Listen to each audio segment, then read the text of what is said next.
The year 1823 was a tapestry woven with fine lace and coarse truth, and in the heart of its social season there was no secret so closely guarded as a family's reputation, nor a motive so sharp as a nobleman's ambition. Lady Helena Vale, a woman who carried the weighty surname of a fallen house, knew this better than anyone.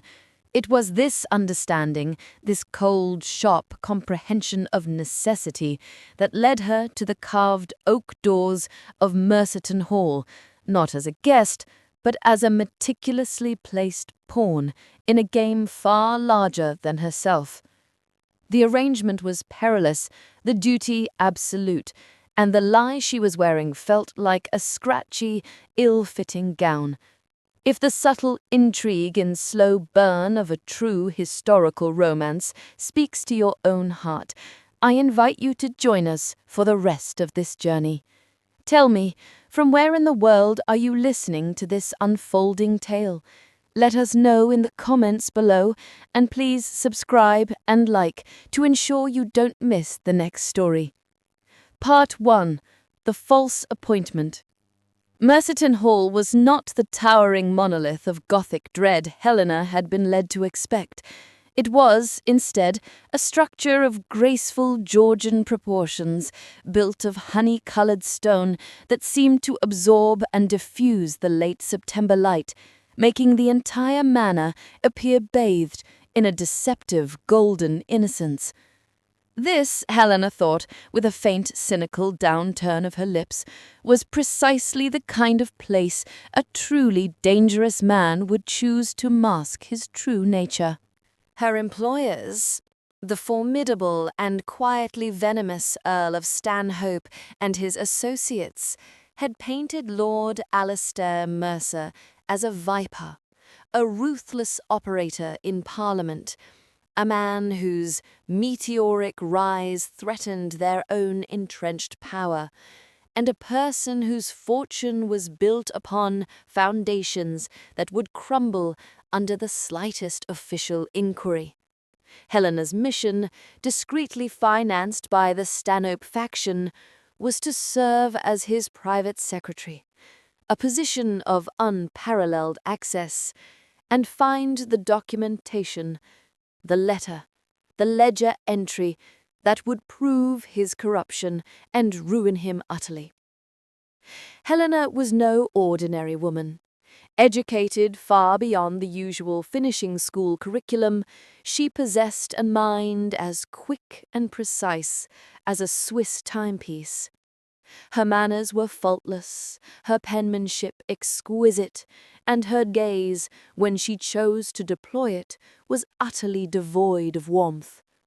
She needed this appointment not for the status, but for the quarterly payments promised by Stanhope, the only means of redeeming her family's mortgaged estate and saving her younger sister from a life of destitution. Duty was her armor, and she had trained herself to wear it well.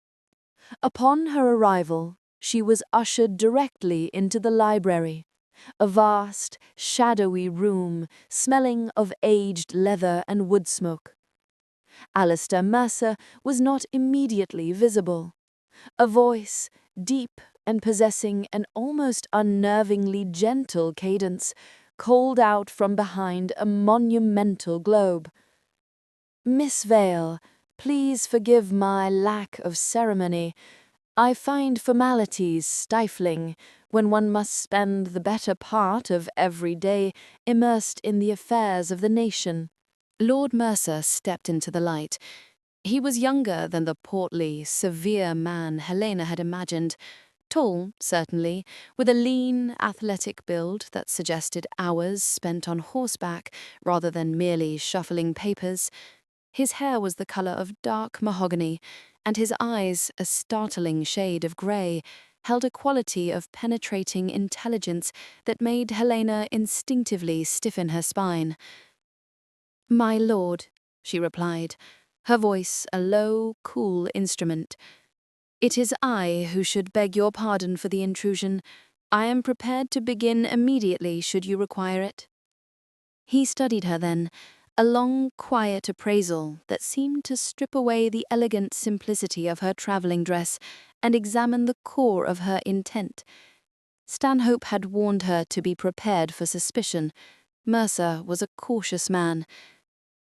"Your references, Miss Vale, speak of a prodigious ability to organize chaos, a talent I confessed I desperately require.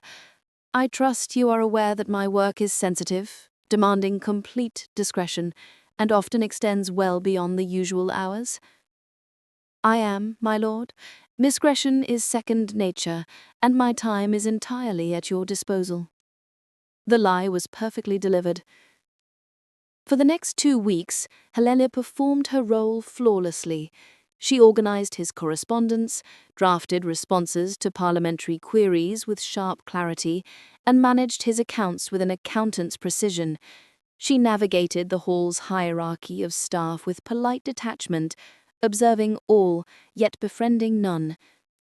In the daytime, she was the consummate spy, noting the frequency of his trips to the city, the specific files he kept under lock and key, and the identity of his frequent, hushed visitors, all material she meticulously encoded in her secret diary for her periodic reports to Stanhope. But the real challenge began when the sun set. Mercer was a tireless worker, and often Helena found herself remaining late in the library or the small adjacent study, supposedly sorting documents, but in reality waiting for the moment the house would quiet and she could attempt to secure the documents Stanhope craved.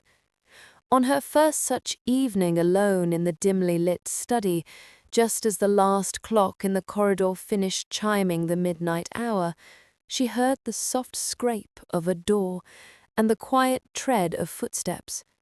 Before she could extinguish her lamp and retreat, Lord Mercer entered, not in the tailored coat he wore for business, but in a simple, dark dressing gown. He carried a single flickering oil lamp and walked straight to a worn armchair by the cold fireplace. Helena dipped a swift, formal curtsy. "My lord, I apologize. I was finishing the quarterly reconciliation of the farm leases." He waved a hand dismissively, his eyes fixed on the empty grate. "Pray, do not apologize, Miss Vale. I confess I cannot sleep. My thoughts are too clamorous tonight." He settled into the chair, and instead of opening a parliamentary report or a business ledger, the usual instruments of his evening toil, he withdrew a small, leather-bound volume from his pocket. The cover was so soft and old it seemed to bend in his large hands. He angled his lamp and began to read. Helena remained frozen by the desk, ostensibly organizing papers.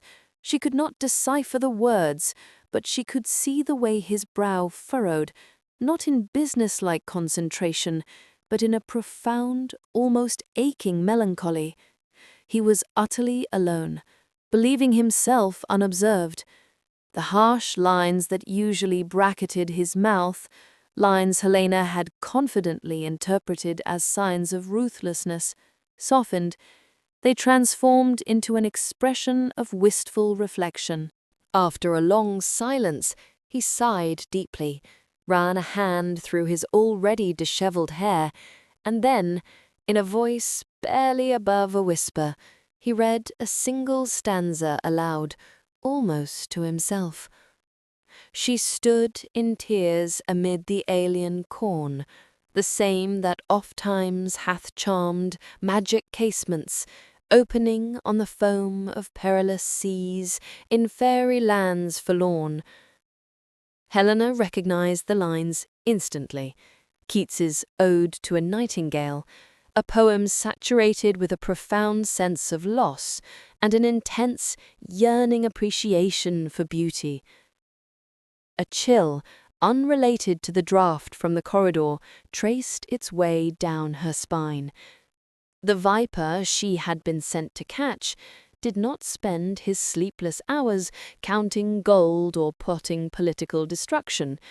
He read romantic poetry, and sounded like a man haunted by grief. In that quiet, intimate moment, observing the genuine sorrow in the face of the man she was paid to destroy, Helena felt the first, tiny, yet catastrophic crack in the solid foundation of her duty.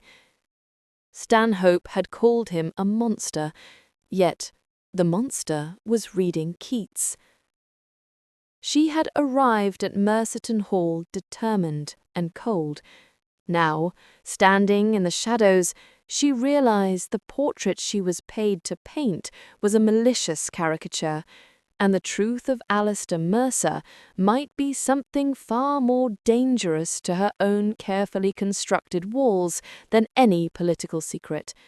A genuine, contradictory, and deeply lonely man. The game had begun, but Helena Vale had just discovered that her own heart was not immune to being moved by the sight of her target. Part 2. The Anatomy of Trust. The incident with the Keats poem was not an isolated event. It was the first tremor beneath Helena's feet, preceding a subtle but relentless erosion of her processional certainty. Lord Mercer, the ruthless operator described by Stanhope, was revealing himself to be a man of devastating contradictions. By day, he was indeed sharp, demanding, and utterly absorbed in his work, possessing a formidable intellect that made their joint labor stimulating, if exhausting. He would dissect parliamentary proposals with surgical precision, dictate complex letters in flawless prose, and manage his vast estate with meticulous attention to detail. Yet, it was in the periphery of her duties that the true anatomy of his character began to form. Helena observed the staff. The housekeeper, Mrs. Davies, had a daughter whose cough had been stubbornly persistent through the damp autumn. Mercer, upon hearing this, had not merely authorized the expense for a physician, he had personally secured the finest specialist from London and ensured the child was moved to a sunny, well-ventilated wing of the house, visiting her briefly each evening with a small, quiet gift of a book or a piece of preserved fruit. She saw the farmers on his domain. During a routine check of the accounts, Helena noted an irregularity in the lease payments of the tenant farmer, Mr. Amon. Mercer dismissed her concern with a weary wave of his hand. "Amon's wife has been unwell for months, Miss Vale. The wheat harvest was poor, and the damp is in his bones. I'll not ruin a good man for the sake of 2 quarters' rent. We shall carry the debt forward, with no interest. The man's loyalty is worth more than a few pounds sterling." This was not the action of a ruthless capitalist. This was the consideration of a true landlord, a concept Stanhope, whose tenants were notoriously destitute, would never comprehend. The hours they spent together in the study stretched from professional necessity into something akin to companionship. Mercer, sensing her intellectual capacity, began to treat her less as an automaton and more as a trusted, if silent, sounding board. He would pace the room, outlining his arguments for a speech on trade tariffs, or musing on the treacherous landscape of political alliances. Helena, ever the secretary, would interject with a pertinent detail, or a counter-argument derived from her own keen reading of the papers. He never dismissed her insight. Instead, his grey eyes would momentarily light up with genuine pleasure.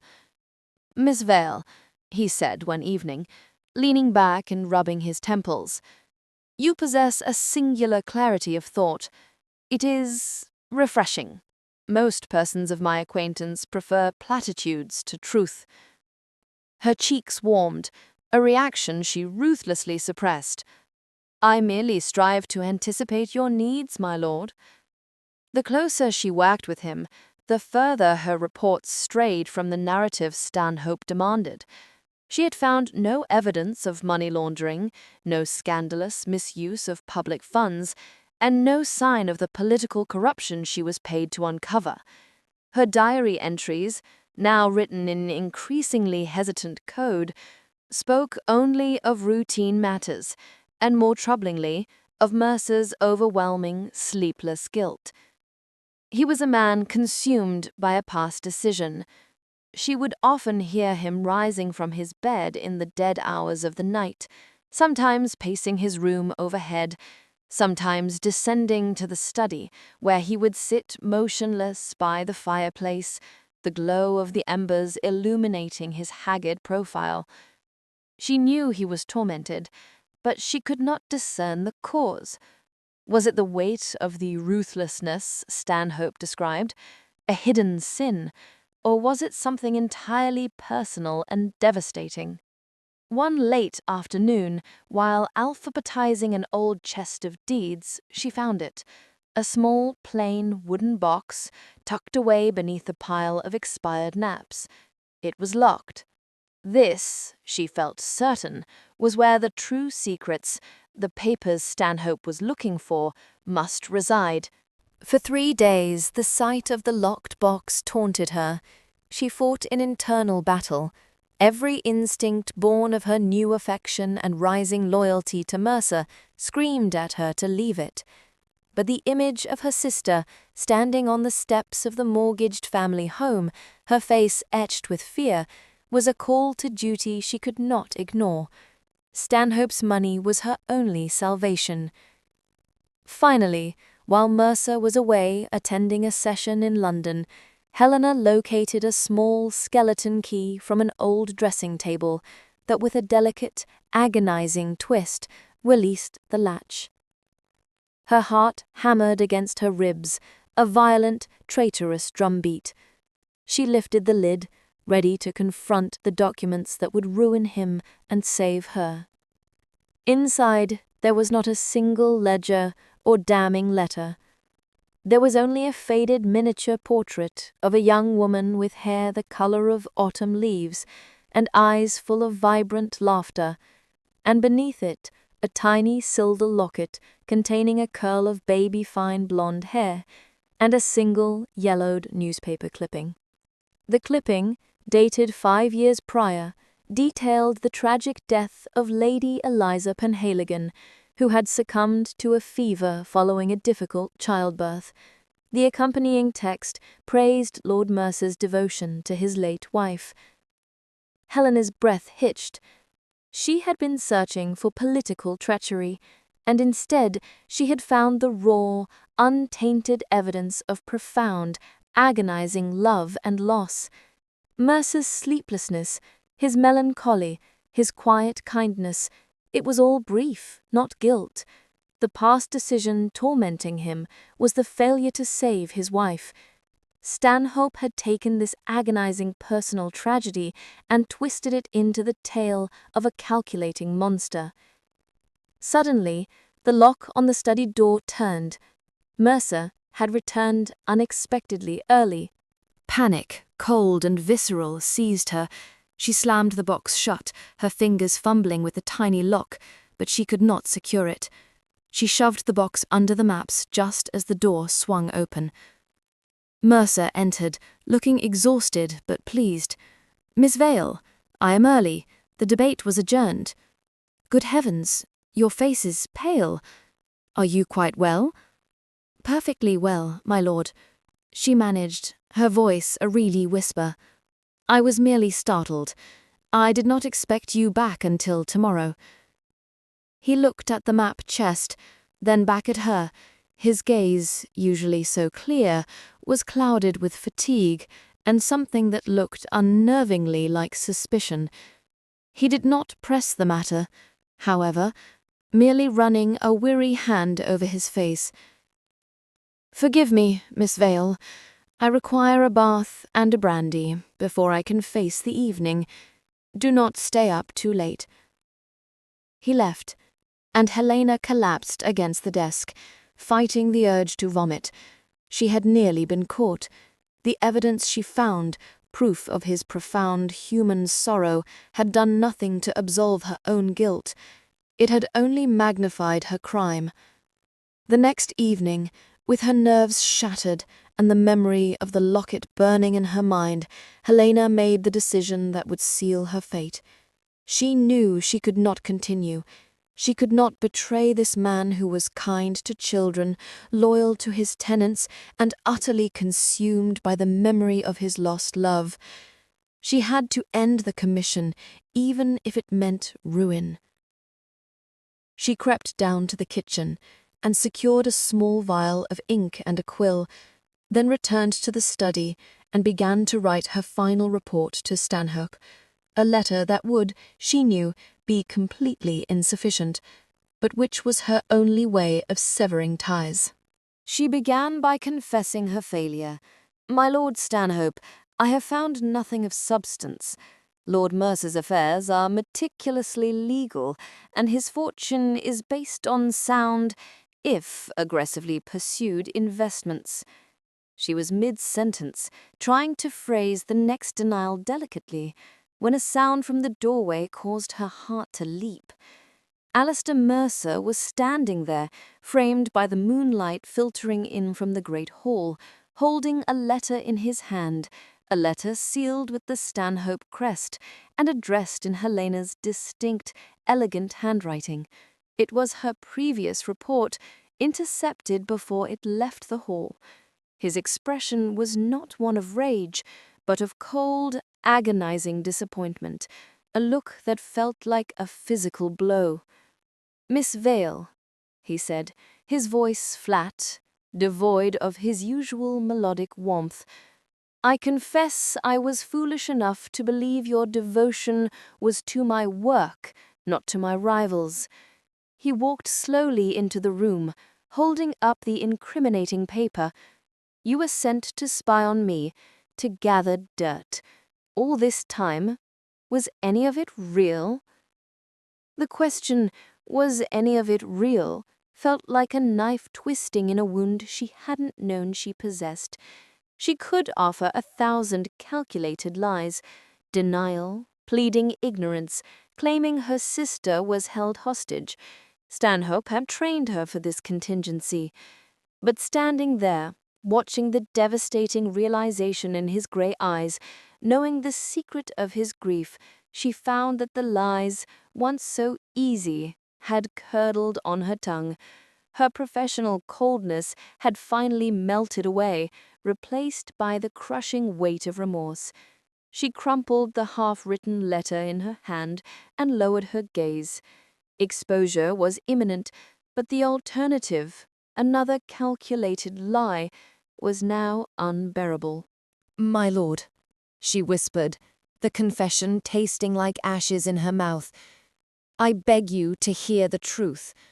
I was sent by Stanhope, but the man I was paid to ruin is not the man I have come to know."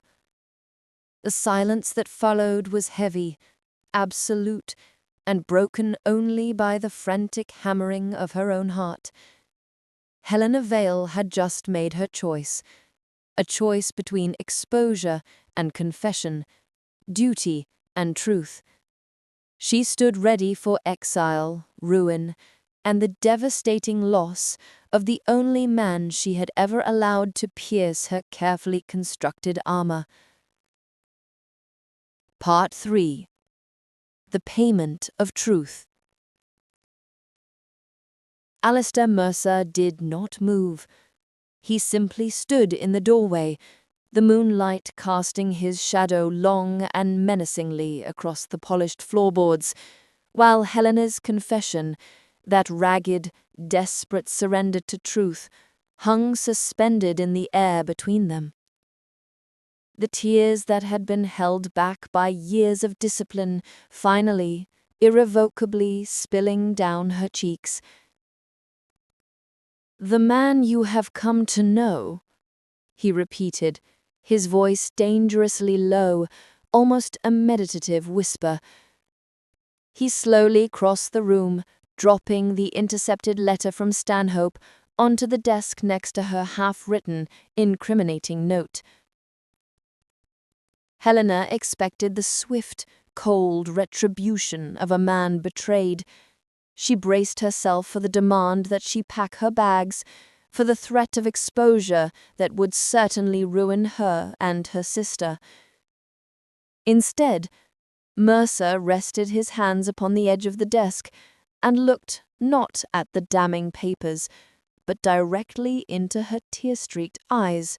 "Do you truly imagine, Miss Vale," he asked, an edge of genuine weariness entering his tone, "that I would be the kind of man who employs a stranger in a position of complete confidentiality without performing an extensive inquiry into her background?" Helena blinked, her mind scrambling. I do not understand." "Your references were impeccable, certainly, but they were too easy to verify," he continued. "The swift and sudden destitution of the Vale family, the debts owed to the Stanhope syndicate, your uncommon intelligence and need for employment, it was all a little too neat. Stanhope, you see, is a predictable enemy. He assumes money buys loyalty, but he forgets that desperation often buys a willingness to deceive. I knew, Miss Vale, that you were his agent before you ever set foot in this hole." The shock was total, suffocating. He had known. All along he had allowed her access, permitted her proximity, knowing she was a viper placed in his nest. The sheer audacity, the risk he had taken, was breathtaking. "Then why," she choked out, her voice raw, "why allow me to stay? Why not dismiss me the moment you knew?" A faint, bitter smile touched his lips. "Because, Helena, may I call you Helena now that we have dispensed with the polite fiction, I was waiting to see what you would find. I have nothing to hide regarding my fortune or my conduct. I inherited debt, yes, but I built my fortune on honest, if aggressive, ventures. Stanhope knew you would find nothing, but he believed your loyalty to him, secured by your sister's fate, would compel you to fabricate the evidence he required." He paused, running a hand over the dark wood of the desk. "But you did not. You sent me ambiguous reports. You stole. And tonight you chose to confess your failure and risk your own ruin rather than write the lie he demanded. That, Helena, is loyalty. Not to me, but to the truth." He stepped back and began to pace, his focus shifting back to the true nature of the threat. "Stanhope is dangerous, but he is merely a tool. He is being fed information about my work that only a person within my inner circle could possess. Someone who works intimately with my affairs, but who I trust absolutely. I allowed you to stay because I needed a counter-spy. I needed someone Stanhope believed was actively working against me, to observe who else was showing undue interest in your activities and the information you were supposedly transmitting. I needed to see who was pulling Stanhope's strings." He stopped pacing and met her gaze, his grey eyes now burning with focused intent. "Helena Vale, you came here seeking the payment for my ruin. I will offer you a different payment. The truth. I will pay off your family's debts, release your sister from Stanhope's financial grasp, and ensure your security for life. In return, I need you to stay. Stay, not as Stanhope's spy, but as my trusted partner. Help me use the facade of your position to identify the true traitor who resides within my organization. Do we have a bargain?" Helena felt the relief wash over her like a physical tide, but it was quickly overshadowed by a sense of awe. This man had seen the entire board, calculating not just his enemy's moves, but her own moral trajectory. "A bargain, my lord," she whispered, offering the hand that moments before had been clutching her damning letter. It was a gesture of complete, mutual surrender. The weeks that followed were transformed. The secret between them became the invisible thread binding them together, replacing the cold duty with a shared, exhilarating purpose. They worked in tandem, setting traps, releasing calculated snippets of false information, and watching the reactions of everyone from his political allies to his oldest friends. The tension that lingered between them was not the strain of mistrust, but the charged, thrilling proximity of two minds moving as one. The romantic tension, carefully suppressed during the days of deception, now grew bolder. Working late, their shoulders brushing over a shared ledger, the low exchange of secrets across the desk, these moments were steeped in an intimacy far deeper than any polite drawing-room conversation. The trap was finally sprung by the timing of a leak regarding a fictional, highly sensitive trade treaty. The information was only provided to 3 individuals: Mercer, Helena, and his seemingly loyal, long-standing financial advisor, Mr. Beaumont. When the false details appeared, barely disguised in a radical opposition pamphlet 3 days later, Mercer knew instantly. The confrontation took place in the library, a scene of cool, elegant menace. Beaumont, a man of precise movements and impeccable attire, maintained his smooth composure for only a moment after Mercer produced the evidence, a letter written in Beaumont's hand detailing the false treaty to a key Stanhope associate. "You, Beaumont," Mercer's voice was utterly devoid of emotion, a terrible calm. "My father's friend. Why?" Beaumont finally cracked, a sneer of jealous resentment replacing his composure. "You took too much, Mercer, too much fortune, too much power. You rose too fast, while I, who understood true wealth, remained forever a servant. Stanhope offered me a share of your ruined estate, a final payment for my decades of servitude." The confrontation was swift and conclusive. Beaumont was dismissed and escorted from the hall, his shame his only companion. As the doors closed upon the disgraced adviser, Mercer turned to Helena. The threat was gone. Their bargain was fulfilled. "It is finished, Helena," he said, his voice dropping to the register she remembered from that first night when he read Keats. "The debt is settled, the traitor unmasked, and your financial security is assured. You are free." Helena stood before him, no longer the desperate operative, but a woman standing on the precipice of a choice she could not have imagined weeks prior. Freedom had never felt so hollow. She had spent the last month peeling back the cruel facade his enemies had created, only to fall deeply, completely in love with the vulnerable, honorable, and intensely intelligent man beneath. "Free," she echoed, her voice shaking. "My lord, I came here burdened by necessity, and that burden is lifted, but in its place you have left me with another." He walked slowly towards her, stopping just inches away. His eyes searched hers, no longer seeking truth in her words, but seeking something deeper, more frightening. "And what is that, Helena?"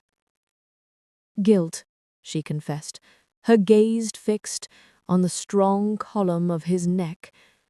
"Guilt for the betrayal, yes, but also the torment of knowing I must leave you now. The man I came to spy upon, I fear I have grown too accustomed to his company. I fear I have lost my heart in the process of saving my family. Alistair reached up, his large hand gently cupping her chin, forcing her to look into his gaze. The reserve, the control, was gone, replaced by a devastating tenderness she had never seen directed at herself. "My dear, foolish, and fiercely honest Helena," he murmured, his thumb brushing away the last trace of a tear on her cheek. "Did you truly believe I was blind? The first night you were here I saw the poetry in your eyes, even while you feigned indifference. I watched you fight Stanhope's corruption with your own conscience. I offered you my truth and my protection, hoping, praying that your confession would lead you to stay, not out of duty, but out of desire." He leaned in, his voice dropping to a seductive whisper that banished every thought of politics and scandal. "I have been lonely since Eliza died, but I was not dead, Helena. You have stirred a pulse I thought was buried forever. Stay, stay, not as my secretary, nor my spy, but as my partner. The truth between us is far stronger than any lie we could ever tell the world. Let us build a love founded on honesty, Helena. Can you accept such a payment?" Her heart, which had been locked away in a vault of familial duty, hammered a resounding yes. She did not speak the word, but the answer was clear in the way she melted into his touch, her hand rising to gently rest over the powerful, beating heart beneath his dark coat. "Yes, Alistair," she breathed, the formal title gone, replaced with the simple, intimate truth of his name. He closed the final, agonizing distance between them, and their kiss was not a sudden, explosive romance of fairy tales, but a deep, careful exchange, a promise sealed in fire and truth. The story of Helena Vale and Lord Alistair Mercer was born not from a ballroom waltz, but from the shadow of betrayal, forged in the library of his secrets and secured by the payment of absolute, mutual honesty. They had found love where they least expected it, in the dangerous intersection of duty and deceit.